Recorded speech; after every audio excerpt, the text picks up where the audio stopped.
প্রথমে চুরি ও ছিনতাই করা মোবাইল ফোনের ভুয়া আইএমইআই নম্বর তৈরি, এরপর অনলাইনে চটকদার বিজ্ঞাপন দিয়ে বিক্রি করা হয়। এভাবেই চুরি ও হারিয়ে যাওয়া বিভিন্ন মোবাইল ফোন বিক্রি করা হতো অনলাইনে।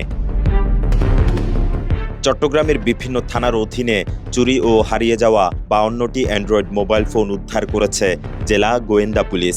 এ সময় উদ্ধার হওয়া এসব মোবাইল ফোন প্রকৃত মালিকের কাছে ফিরিয়ে দেওয়া হয়েছে।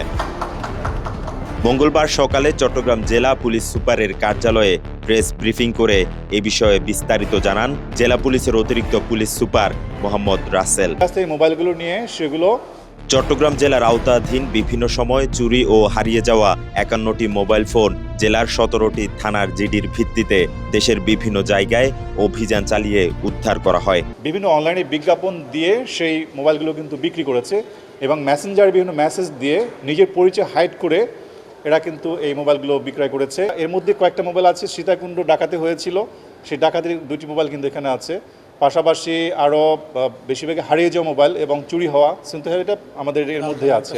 টানা 7মবারের মতো বেস্ট টিস্যু পেপার ব্র্যান্ড হিসেবে স্বীকৃতি পেয়েছে বসুন্ধরা টিস্যু। উদ্ধার হওয়া এসব মোবাইল ফোনের মধ্যে রাউজান থানার 13টি, লোহাগাড়া থানার 7টি, রাঙ্গুনিয়া থানার 9টি, আনোয়ারা থানার 6টি, চন্দনাইশ থানার 2টি, দক্ষিণ রাঙ্গুনিয়া থানার 7টি ও জোরারগঞ্জ থানার 7টি মোবাইল ফোন রয়েছে।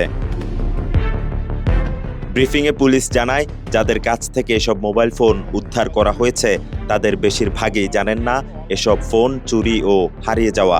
মোবাইল ফোন ক্রয়ের ক্ষেত্রে আরও বেশি সচেতন হওয়ার পরামর্শ পুলিশের। আপনারা অবাক হবেন জেনে যে সেখানে রসিদ তৈরি করে দেওয়া হয়েছে এবং সেখানে ভুয়া আইএমই নাম্বার লিখে দেওয়া হয়েছে এবং যিনি কিনেছেন তিনি কিন্তু প্রতারিত হয়েছেন তিনি না জানার কারণে। আমরা এই প্রেস ব্রিফিংয়ের মাধ্যমে আপনাদের সবাইকে জানাতে চাই যে মোবাইল ব্যবহারের ক্ষেত্রে, ক্রয় বিক্রয়ের ক্ষেত্রে এবং হস্তান্তরের ক্ষেত্রে অবশ্যই যাতে আমরা যে বিধিবিধান বা নিয়ম রয়েছে সেটা অনুসরণ করি। পুলিশ জানায়, অস্ত্র উদ্ধার, মাদক উদ্ধার সহ জনস্বার্থে বিভিন্ন অভিযান অব্যাহত থাকবে। পুলিশ সুপার মহোদয়ের নির্দেশক্রমে জেলা গোয়েন্দা শাখা কর্তৃক অস্ত্র উদ্ধার, মাদক উদ্ধার এবং গুরুত্বপূর্ণ মামলার আসামি গ্রেপ্তারের পাশাপাশি হারানো মোবাইল উদ্ধারজনিত কার্যক্রম অব্যাহত থাকবে। মেহরাজ হোসেন, কালের কণ্ঠ, চট্টগ্রাম।